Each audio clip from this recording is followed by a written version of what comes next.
peuple de Dieu. Donc aujourd'hui, nous nous retrouvons encore une fois à l'église MRJ Bethel pour clôturer le séminaire de délivrance et guérison. Donc je vous invite tous à passer un bon moment dans la présence de Dieu. L'homme de mauvaise vie, mais il est venu côtoyer maintenant Jésus.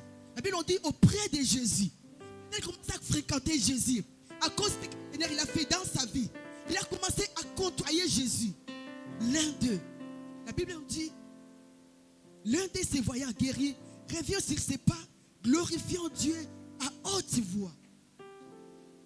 Bien aimé, aujourd'hui, nous allons prier comme l'un d'eux là. Pas à basse voix. Toi seul, le désir de mon cœur et je vis pour t'adorer. Mon âme te cherche, mon âme soupire après toi et mon esprit, Seigneur, moi te cherche. Je reconnais toi seul, le désir de mon cœur et je vis pour t'adorer. Ce matin, Seigneur, mon âme te cherche. Parce que tu es saint,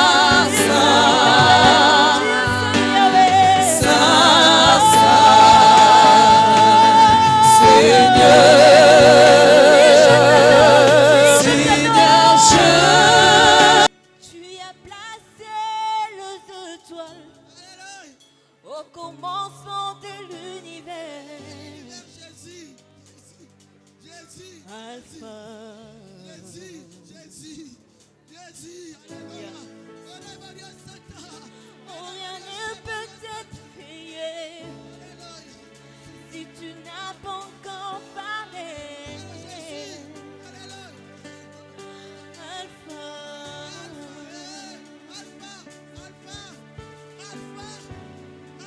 L'auteur de l'histoire de nos vies. Oh, Alpha. Mon sauveur, tu sais comment commencer à faire naître en moi des louanges. Alpha, Oméga, Alpha, Oméga, le Dieu de tout temps, qui conduit mes pas, Alpha, Oméga.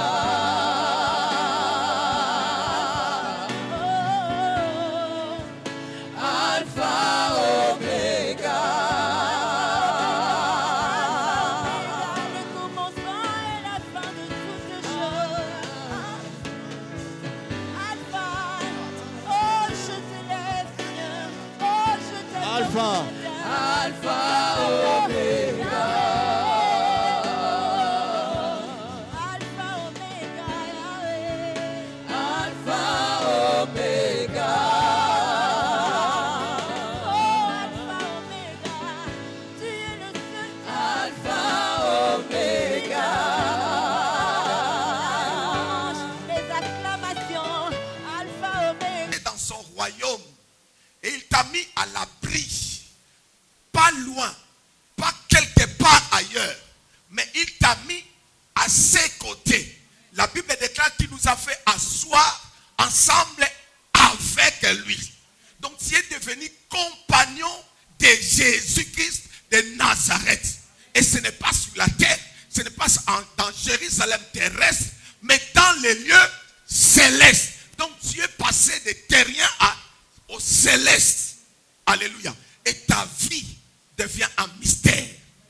Laisse-moi te dire, frère, sœur, chrétien, ta vie, c'est un mystère. Peut-être que tu t'ignores. Ta vie, en tant que chrétien, enfant de Dieu, véritable. Je parle d'un enfant de Dieu véritable. Ta vie, un mystère. Quand le diable te regarde, il ne te comprend pas. Tout lui échappe. Mais qu'est-ce qui se passe dans la vie de cet enfant? Ils te connaissent. Le fils de, la fille de. Mais quand on regarde dans la liste de la famille, tous les fils on regarde, on cherche ton nom. On te cherche, on cherche, n'est-ce pas, ton image. On ne trouve pas. Mais qu'est-ce qui se passe? Où est-il? Bien aimé, je vous dis des choses vraies. Être chrétien véritable, c'est une richesse. Et cette richesse, beaucoup de chrétiens, malheureusement, l'ignorent. Beaucoup ignorent leur position en Christ. Beaucoup ignorent qu'ils sont réellement en Christ. C'est quoi être réellement chrétien? On s'appelle chrétien. On nous appelle chrétien. Mais malheureusement, nous-mêmes, nous nous ignorons. C'est ce qui se passe. Alléluia. Et Jésus veut que nous puissions nous éclairer. C'est pourquoi Paul va dire que je ne cesse de prier, de crier à Dieu, afin qu'il vous fasse grâce.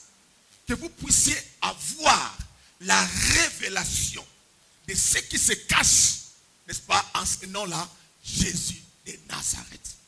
La révélation, la connaissance réelle, véritable de Jésus. C'est-à-dire, vous parveniez à reconnaître ou à connaître votre identité en tant qu'enfant de Dieu, en tant que chrétien. Alléluia. C'est très important. Vous allez remarquer qu'aujourd'hui, les chrétiens sont en train de pleurer, comme monsieur tout le monde, madame tout le monde. Les chrétiens aussi pleurent, comme tout le monde. Oh, la Bible déclare que nous ne sommes pas les tout le monde. Il dit que nous sommes dans ce monde, mais nous ne sommes pas de ce monde. Alléluia. Nous sommes dans, ici, avec tout le monde. Mais nous ne sommes pas de ce monde. Nous sommes des mis à part. Il nous a mis à part. Alléluia. Pourquoi il nous a-t-il mis à part? Il nous a mis à part pour faire exploser sa gloire sur la terre. Il s'est donné un peuple. Il s'est choisi un peuple qu'il a mis à part pour défier le roi de ce monde, le prince de ce monde.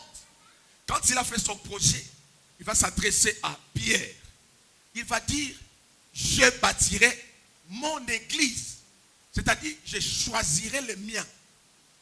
Je vais chercher quelques personnes que je vais mettre à part.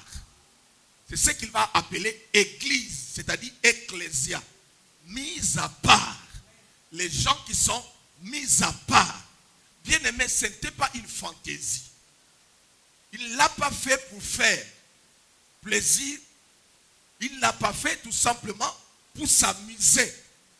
Il l'a fait pour un objectif. Et un objectif clair et précis. Il dit, je bâtirai mon église. C'est-à-dire, je vais choisir le mien et je vais le mettre de côté. Pourquoi? C'était pour un objectif qui était de défier le monde des ténèbres. Alléluia. De défier. Il va dire, la porte de l'enfer, les dominations, les autorités, les puissants des ténèbres ne prévaudront rien sur cette église. Alléluia. Ne prévaudront rien. C'est-à-dire, ne pourront rien faire sur cette église. Pourquoi? Parce qu'il savait que l'église qu'il allait bâtir, il va donner à cette église l'autorité, le pouvoir qui est en son nom-là. Les noms que nous parlons, les noms que nous proclamons, ces noms-là, c'est Jésus de Nazareth.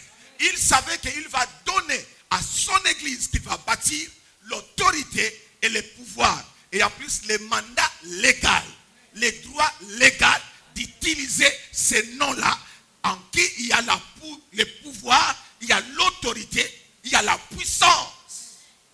Alléluia. Il dit, le diable ne provoquera rien. Le diable ne pourra rien.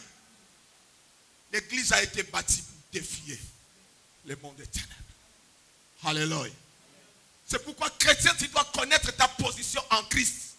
Quand tu es un missionnaire, peut-être tu n'as pas bien compris. Tu es un missionnaire. Dieu t'a établi sur la terre comme un missionnaire. Tu as une mission à accomplir. Défier les camps adverses. Défier l'ennemi. Contre toutes ces œuvres qu'il amène dans la vie des gens.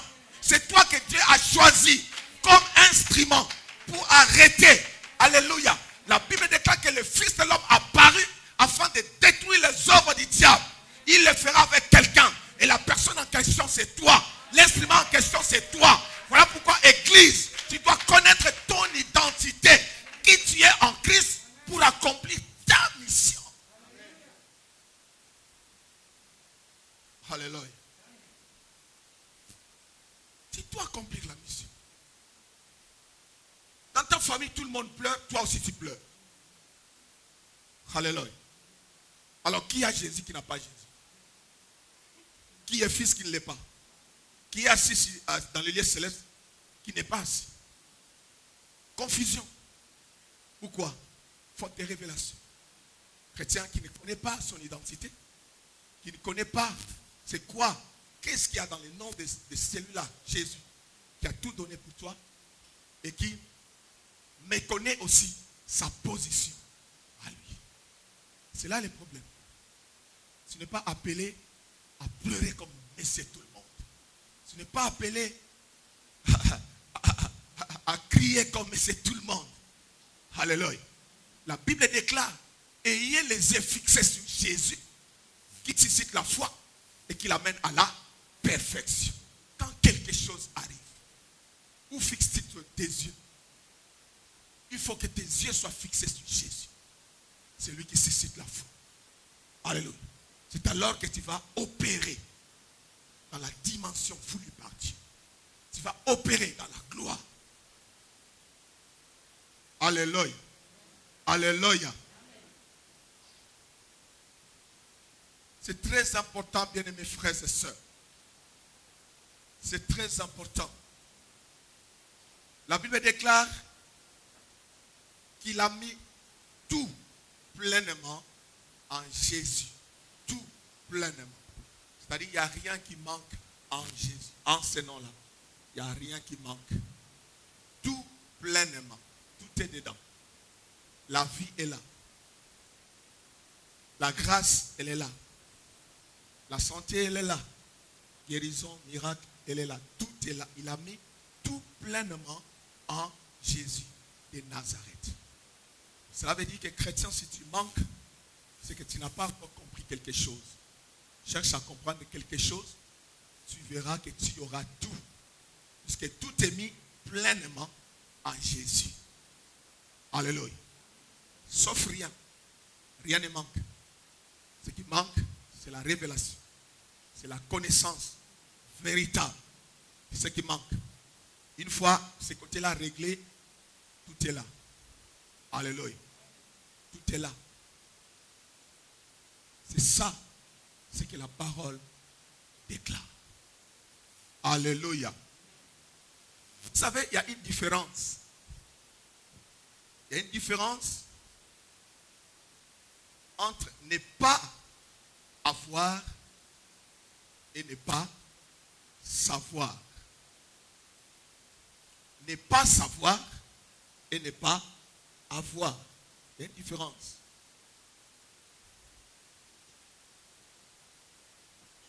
Il y en a qui ont, mais simplement ils ont un problème, ils ne savent pas qu'ils ont. Alléluia. Ce n'est pas qu'ils n'ont pas. Ils ont. Mais ils ne savent pas qu'ils ont. Et que ce qu'ils ont, c'est précieux. C'est quelqu'un qui comprend. Ce n'est pas qu'il n'a pas. Il l'a. Mais il ne sait pas qu'il l'a. C'est ça la vie de beaucoup de chrétiens, frères et sœurs. Ils ont tout. La Bible dit tout pleinement. C'est-à-dire, tu as tout. Chrétien égale, tu as tout. La Bible dit que nous sommes plus que vainqueurs. Jésus s'est battu. Jésus s'est poumonné pour son église. C'est lui qui a payé le prix. C'est lui qui a fait les sacrifices. C'est lui qui a tout fait. Son corps a été, n'est-ce pas? Il a tout fait. Il l'a fait parfaitement bien. Fragile comme tout. Tout a été fait. Et la Bible dit c'est pourquoi Dieu l'a souverainement élevé. Et il a vaincu. Et il a pris cette victoire-là. Il a donné à quelqu'un. Et la personne sur qui la victoire a été donnée, c'est toi, Église. Et la Bible déclare que nous sommes plus que vainqueurs. Par qui? Par celui qui nous a sauvés. Celui qui a payé le prix, qui s'appelle Jésus de Nazareth, Yoshua Hamashiach. Donc tu as tout. Ce n'est pas toi qui as travaillé. Pas toi. Quelqu'un s'est battu pour toi. Quelqu'un a payé le prix pour toi. Et il t'a donné tous les, n'est-ce pas, les résultats de son travail. Il te l'a donné. Il t'a investi de cela. Sans rien payer en plus. Gratuitement. Alléluia. Et la Bible dit que nous sommes, à cause de cela, plus que vainqueurs. Donc, en tant que tel, tu as tout. Tu n'as qu'à exalter. Tu n'as qu'à élever ta victoire. La victoire qui t'a été donnée. Le problème, c'est que tu es vainqueur. On t'a déjà donné ta victoire, mais tu ne sais pas que tu es vainqueur. Tu crois que c'est à toi aussi de te battre. Non, tu n'as plus à te battre. Quelqu'un s'est battu. Quelqu'un a combattu. Quelqu'un a payé le prix. Quelqu'un a payé le prix. Le prix a été payé. Tu n'as plus à te battre. Tu n'as plus à te poumonner. Tu as la victoire. Et dans cette victoire, il y a tout. Tu as la suprématie. Tu as la domination. Ce qui t'a été volé au jardin d'Éden, cela t'a été... Ah, voilà les chrétiens. Voilà le chrétien que tu es. Oh my God. Tout ce que le diable avait volé au jardin, cela t'a été restitué par la victoire d'un seul homme. La victoire d'un seul homme. La Bible dit par un seul homme. L'offense d'un seul homme. La mort est venue. Et par l'obéissance. Voilà pourquoi moi je l'aime cet homme. Par l'obéissance d'un seul homme. La vie, la grâce est venue. Le salut est venu. Mon autorité est restituée. Mon pouvoir est restitué. Il m'a restitué tout ce que j'avais perdu par l'obéissance d'un seul homme. Pourquoi ne pas l'aimer, frère? Pourquoi ne pas m'accrocher à lui? Pourquoi ne pas m'abandonner à lui? Où irais-je encore, frère? Il n'y a que lui qui compte sur ma vie. Il n'y a que lui. Il est tout, frère. Alléluia. Vous savez, tout ce que le diable a peur, c'est la connaissance de ces choses. Il connaît les conséquences. Un chrétien qui connaît son identité, qui est rentré dans la révélation de la connaissance véritable, au nom de Jésus, qui a maintenant le mandat, le droit légal d'utiliser l'autorité, le pouvoir, la puissance qui est dans ces noms-là. C'est ce que le diable craint de plus. C'est pourquoi il vous laisse facilement aller vous distraire, aller faire tout ce que vous voulez. Mangez, buvez, amusez-vous, faites tout ce que vous voulez. Mais s'il s'agit de choses sérieuses, comme là, venir maintenant écouter la vérité qui libère, là ça devient un combat. Vous allez vous souvenir, peut-être quelqu'un parmi vous, lui-même il va faire un examen de conscience en lui. Il va se dire que c'est vrai, puisque pour venir ici, pour moi aussi, c'était un combat.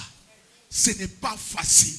Voilà pourquoi ces jours-là, quand Jésus a vu que les disciples et ses disciples avaient compris que non, les choses maintenant du royaume sont venues vers nous. Et qu'au nom de Jésus, les démons commençaient à obéir. La Bible déclare que Jésus était tressailli de joie. Jésus a compris que maintenant, ça y est, la relève est assurée. Alléluia. Ça y est, ils ont déjà la révélation. Bien-aimé, ce n'est pas facile. Le diable peut te laisser tout faire, mais de ce côté-là, il te bloquera. C'est la raison pour laquelle vous allez voir quelqu'un qui s'appelle chrétien, mais 5 ans, 7 ans, 8 ans, 10 ans, il est toujours le même. Toujours la même personne et il ne change jamais. Pourquoi? Parce qu'il n'a pas la révélation de Yoshua à Mashiach. Les yeux de son cœur ne sont pas encore illuminés. C'est ce que le diable bloque. Il te laisse aller fréquenter les assemblées, les va aller-retour, alléluia. Vas-y, amuse-toi, passe ton temps. Et la révélation, il n'y en a pas. Il n'y en a pas. Il n'y en a pas. Alléluia. Il n'y en a pas. Sa position, il ne connaît pas. Et là, c'est l'affaire du diable qui nous a confié. Il est à l'aise dans ces cas-là. Très à l'aise. C'est pourquoi malheureusement, nous nous appelons Assemblée de Christ, Église. Mais si Jésus n'est pas au centre, si Jésus n'est pas la fondation, le fondement, bien aimé, le diable s'en moque. Les discours persuasifs, la théologie, la sagesse humaine, donc il s'en moque. Et vous allez voir les églises mécaniquement bien structurées, bien des choses, bien structurées, bien organisées, tout est bien. Mais malheureusement, dépourvues de vie. La vie, il n'y en a pas. Pourquoi? Parce que la vie, c'est Christ. Christ n'est pas au centre. C'est la sagesse humaine. C'est pourquoi Paul va dire, ma prédication ne repose pas sur des discours persuasifs, de la sagesse humaine, de l'intelligence. Non, il dit que ma prédication repose sur la démonstration de la puissance de Dieu qui est dans le nom de Jésus de Nazareth. C'est là pourquoi il a dit afin que votre foi soit fondée, soit basée sur Jésus de Nazareth. Celui qui est assis, celui qui est fondé sur Jésus, il a des bases solides. Là, c'est chrétien. Là, le diable a un morceau dur. C'est pas facile. Alléluia. Alors, tellement qu'il aime agir dans la facilité, de ce côté-là, il bloque. Il bloque. Il faut que le peuple soit réveillé. Il faut que le peuple de Dieu soit éclairé. Il faut que le peuple, l'église de Dieu se réveille. Il est temps que l'église se réveille, frère. Alléluia. En ce temps de la fin, Jésus a besoin des instruments pour accomplir sa volonté sur la terre. Ces instruments ne viendront pas ailleurs. Ces instruments sortiront de l'église. Ce sont ses fils et ses filles qu'il a appelés, qu'il a mis à part pour lui. Nous avons la mission, frère. S'il y a une missionnaire, s'il y a une missionnaire, sœur, alléluia, frère, sœur, nous avons la mission. Nous devons prendre conscience. Pourquoi la première délivrance, c'est d'abord la délivrance de l'ignorance. Sortir de l'ignorance. Il dit, mon peuple est détruit, puisqu'il lui manque quoi? La connaissance. Il n'a pas dit que puisque le diable est trop dangereux, c'est pourquoi il est trop fort, c'est pourquoi mon peuple est détruit. Il dit que mon peuple est détruit, puisqu'il lui ne manque que la connaissance. C'est de cela que nous parlons. Et c'est ce que le diable ne veut pas. Et nous insistons là-dessus, puisqu'il faut que le peuple de Dieu soit éclairé. Alléluia. Le diable veut détruire. Détruire des vies, détruire des familles. Par l'ignorance. Il faut que l'ignorance tombe. Il faut que les écailles tombent. Il faut que la révélation de Dieu vienne dans nos vies. Alléluia. Ça c'était, n'est-ce pas, le combat de Paul en son temps. Il dit, je ne cesse de combattre pour vous. Je ne cesse. C'est ça le sujet de mon combat. Afin que le Dieu de gloire illumine les yeux de vos cœurs. Je combats pour cela. Bien aimé, c'est ma prière. Ma prière. Et je bénis Dieu puisqu'il commence à m'exaucer. Je vois de plus en plus comment le peuple est en train de se réveiller. Comment le peuple est en train de rentrer dans sa destinée. Et ça me réjouit. Je bénis le Seigneur. La Bible dit, ce n'est ni par la force, ni par la puissance de l'homme, mais c'est par mon esprit. C'est-à-dire l'esprit de Dieu, l'esprit de sagesse, l'esprit d'intelligence, l'esprit de puissance. Il n'y a que le Saint-Esprit qui peut réveiller un esprit qui dort. Alléluia. La Bible dit un peu de sommeil, un peu d'assoupissement. C'est la pauvreté. La pauvreté, c'est l'accomplissement de l'œuvre du diable. L'accomplissement total de l'œuvre du diable. C'est par le sommeil. Alléluia. Il faut que le peuple de Dieu se réveille. Il faut que l'église du Seigneur se réveille. Ce n'est plus le temps de dormir. Jésus a dit, ceux qui dorment, dorment la nuit. Mais là maintenant, la nuit est avancée. Nous sommes à plein jour. Pourquoi dormez-vous encore? Vous devez vous réveiller et prendre votre arme par excellence, qui s'appelle Jésus-Christ de Nazareth. Il n'a pas donné autre arme. Qu'est-ce cela? Il a dit, en mon nom, vous chasserez les démons. En mon nom, vous imposerez les mains aux malades et ils seront guéris. En mon nom, en mon nom, en mon nom. La seule arme que tu as, Église, c'est le nom de Yehoshua Amashia. Et tu dois opérer dans la puissance, dans l'onction, car il est le Dieu tout-puissant. My God, alléluia. Il est le Dieu tout-puissant. Un Dieu tout-puissant ne peut pas engendrer des enfants tout faibles. Quel paradoxe. Il n'y en a pas. Un tout-puissant n'engendre que le puissant et le tout-puissant. Alléluia. Si tu es né en Christ, tu es né puissant. Tu es né puissant. Tu es né puissant. Laisse-moi te dire que tu es puissant. Puisque tu es né en Christ. En Christ, nous sommes plus que vainqueurs. Tu es redoutable. Tu es puissant. C'est ça ton héritage. C'est ça ton héritage. Alléluia. C'est ça l'héritage de l'église. Ce n'est pas n'importe qui. Alléluia. Ce n'est pas n'importe qui. C'est pourquoi il faut que le Seigneur nous aide. Il faut qu'il nous aide. Pour que l'église puisse sortir. Qu'elle rentre dans son héritage. Pour opérer dans la gloire. Dans la victoire. La Bible dit, la création tout entière attend avec un ardent désir la révélation des fils de Dieu. C'est-à-dire de ceux qui sont nés de Christ. La création est malade, frère.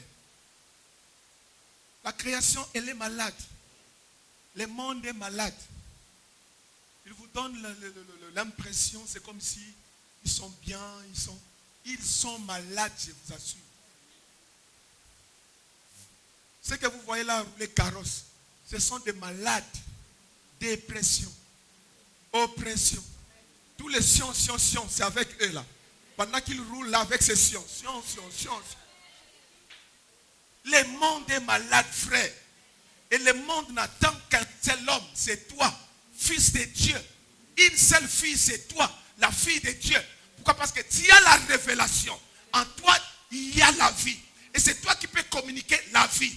En toi, il y a la paix. C'est toi qui dois communiquer la paix. En toi, il y a la guérison. C'est toi qui dois communiquer la guérison. À tous ces sions-là qui roulent carrosse, ils attendent. Ils ont besoin de toi, frère. Tu dois te lever. Tu dois te lever. Alléluia. Et vous savez, comme je l'ai dit, avec notre jeûne, programme de jeûne de consécration. Et dans ce programme de jeûne de consécration, comme j'ai dit aujourd'hui, c'est la conclusion, nous allons clôturer cela en beauté par la grâce.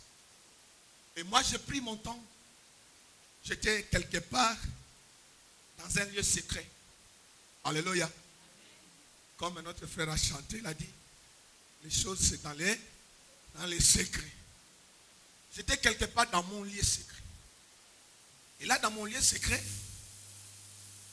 Dieu m'a dit beaucoup de choses. Il m'a fait comprendre beaucoup de choses. Bien-aimés dans le Seigneur, nous avons un Dieu qui est fidèle. Dieu est fidèle. Dieu ne peut pas te dire cherche-moi pour qu'après il puisse se cacher. Non. Il est fidèle. C'est lui qui a dit que vous me chercherez et vous me trouverez. Quand on cherche Dieu, on les trouve. Forcément, on les trouve. C'est à cause de sa fidélité. Il ne faillit jamais. Alléluia. Laissez-moi vous dire, vous êtes bénis, vous tous là qui vous êtes sacrifiés, qui avez payé le prix. Bien-aimés dans le Seigneur, avec Dieu. Bonjour mes frères et sœurs en Christ. C'est moi, Jérémy, votre frère de l'église Bethel. Alors ici nous avons fini, nous allons clôturer aujourd'hui nos 3 jours de séminaire. Nous allons parler à quelques personnes pour voir comment ils ont vécu ce moment. Bonjour, je m'appelle Farid. Alors moi j'ai vécu ce moment, j'ai été très béni. J'ai vraiment été touché par la présence du Seigneur, l'amour qui s'y dégage entre les frères et les sœurs, cette fraternité, cette communion qu'il y a entre les uns et les autres. Et j'ai été vraiment béni et je rends grâce. Tout ça, c'est notre Seigneur Jésus-Christ. Amen, amen. Soyez bénis. Maintenant, ma soeur. Nous étions vraiment bénis par ce que Dieu a fait parce que c'est vraiment une grâce pour nous de bénéficier de ces beaux moments. En tout cas, je pense que Dieu a fait de grandes choses et on va bientôt les témoigner. Soyez bénis. Amen, amen. D'action de grâce, de délivrance. C'était 3 jours très puissants, vraiment 3 jours de feu. Dieu s'est vraiment manifesté, Dieu s'est vraiment révélé à travers son serviteur. Donc si j'ai vraiment un message à vous faire passer par rapport à ces 3 jours de séminaire, comme on a dit, il y a la puissance dans le nom de Jésus. Donc c'est Jésus qui guérit, c'est Jésus qui délivre, c'est lui qui donne la solution. On l'appelle Jéhovah Shalom, le prince de la paix. Donc c'est lui qui peut seul vous donner la paix dans le nom de Jésus. Que Dieu vous bénisse. Amen, amen. C'était bien, Dieu était au rendez-vous. C'est la fin aujourd'hui, la fin du jeûne également. Donc voilà, on a été bénis et on espère que vous qui nous avez suivis aussi sur Internet, vous serez bénis dans vos maisons. Voilà. Amen. C'est 3 jours de séminaire, d'action de grâce et de délivrance. Très bien, on a senti la présence de Dieu, Dieu était avec nous, en tout cas il nous a assistés. Il faut vraiment compter sur lui car il n'y a point de Dieu comme lui. Il est le véritable, il est l'agneau immolé, il est le pain de vie qui donne la vie éternelle. Amen. Soyez bénis. Amen. Maintenant, ma soeur Sandra va nous dire comment elle a vécu ces 3 jours de délivrance. Moi, j'ai vécu ma délivrance très, très, très, très bien. Franchement, Dieu, il a agi. Dieu, il a fait vraiment des bonnes choses. Son œuvre, il a achevé.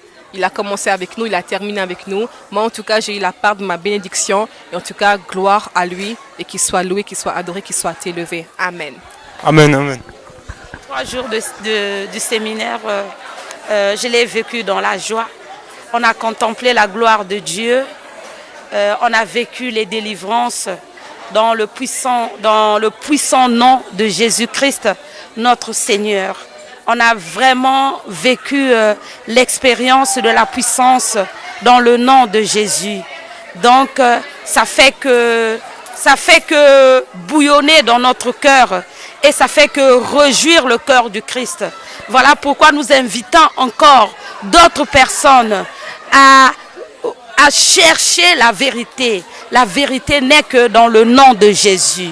C'est Jésus-Christ qui libère, c'est Jésus-Christ qui délivre, c'est Jésus-Christ qui affranchit, c'est Jésus-Christ qui guérit. Il n'y a qu'un seul nom qui peut nous donner toutes ces choses, si ce n'est que le nom de Jésus-Christ. Donc je vous invite, frères et sœurs, de chercher la vérité dans le nom de Jésus. Ne cherchez pas la vérité ailleurs. Ailleurs, il n'y a pas la vérité. Il y a la vérité dans le nom de Jésus. Amen. Amen. Alors moi c'est le frère Jérémy de l'église Bethel. Ici, moi, j'ai bien vécu ces 3 jours de séminaire. Tout s'est bien passé. Tout ce qui s'est passé ici, ça m'a vraiment apporté beaucoup de choses dans ma vie et que le Seigneur soit béni.